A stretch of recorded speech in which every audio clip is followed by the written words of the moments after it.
अब हम डिस्कस कर लेते हैं मोशन स्टडी के बारे में। मोशन स्टडी को हम कह सकते हैं हिंदी में गति अध्ययन। ये रियलिटी में साइंटिफिक मैनेजमेंट की ही एक टेक्निक है और इस स्टडी को रियलिटी में जो किया था ये F.W. टेलर की ऑब्जर्वेशन में हुआ था और इसमें जो कंट्रीब्यूट किया है वो फ्रैंक एंड लिलियन गिलब्रेथ ने भी इसमें कंट्रीब्यूट किया है। मोशन स्टडी का टारगेट क्या है? इस स्टडी के अंदर हम क्या करते हैं, अननेसेसरी एक्टिविटीज को रिमूव करने की कोशिश करते हैं।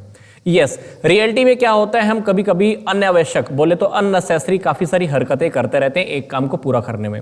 फॉर एग्जाम्पल, हमको घर में किसी ने बोला कि चल बेटा स्टडी कर ले। स्टडी करने से पहले हमने क्या किया, पहले हम कहीं जाकर बैठ गए, फिर मैंने टीवी चलाया, फिर मैंने मोबाइल चला लिया, फिर व्हाट्सएप चला ली, इंस्टाग्राम चला ली, फिर वापस व्हाट्सएप ऑन कर ली। मतलब टारगेट हमारा क्या था, स्टडी करने का। बट उस स्टडी को करने के लिए भी मैंने क्या किया, अननेसेसरी हरकतें की, अननेसेसरी एक्टिविटीज की।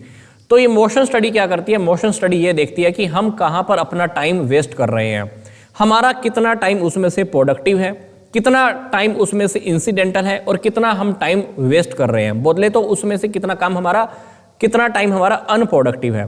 तो डेफिनेटली ये मोशन स्टडी क्या है, रियलिटी में एक ऐसी स्टडी है जो मूवमेंट्स की स्टडी है।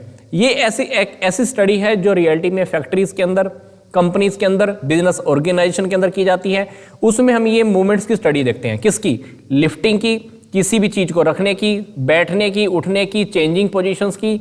तो उसमें हम ये देखते हैं कि कहां पर एक इंसान अपना टाइम वेस्ट ज्यादा कर रहा है, कहां पर वो टाइम बहुत अच्छे से स्पेंड कर रहा है, कहां पर वो प्रोडक्टिव है, कहां पर मशीनों का अच्छे से यूज हो रहा है। तो इस स्टडी को करने के लिए टेलर ने क्या किया, स्टॉप वॉचेस का यूज किया, सिंबल्स का यूज किया, कलर्स का यूज किया, मोशंस को आइडेंटिफाई करने के लिए, डिफरेंट मोशंस को स्टडी करने के लिए, जिसमें से पता चल जाए कि कौन से मोशन प्रोडक्टिव हैं, कौन से अनप्रोडक्टिव हैं, कहां पर इंसिडेंटल हैं। अब जब हम ये स्टडी करते हैं तो इस स्टडी को करने से क्या होगा, पहली बात हमारी अननेसेसरी एक्टिविटीज रिमूव होने वाली हैं। दूसरी बात, कोई भी काम जब हम करेंगे तो अब हमारा काम बहुत जल्दी होने वाला है, मतलब उस काम को करने में हमारा टाइम क्या लगने वाला है, कम लगने वाला है। तीसरी बात, वो काम अब बहुत ज्यादा एफिशिएंट तरीके से होने वाला है, मतलब वो काम अब अच्छी क्वालिटी का भी होने वाला है, ये कह सकते हैं। अब मोशन स्टडी के ऊपर इन्होंने एक एग्जांपल भी दिया है, ये मैं एग्जांपल पहले भी काफी बार देता हूं। ये फ्रैंक एंड लिलियन गिलब्रेथ की एक स्टडी है। जब इन्होंने ये स्टडी की तो वहां पर इन्होंने क्या किया, एक कैमरे का यूज किया, वीडियो कैमरा उन्होंने पुट कर दिया। फिर इन्होंने देखा एक राज मिस्त्री को, एक जो मकान बनाने वाला मिस्त्री होता है ना, ईंट लगाता है, वो क्या कर रहा था, एक ईंट को लगाने में 18 बार अननेसेसरी एक्टिविटीज कर रहा था।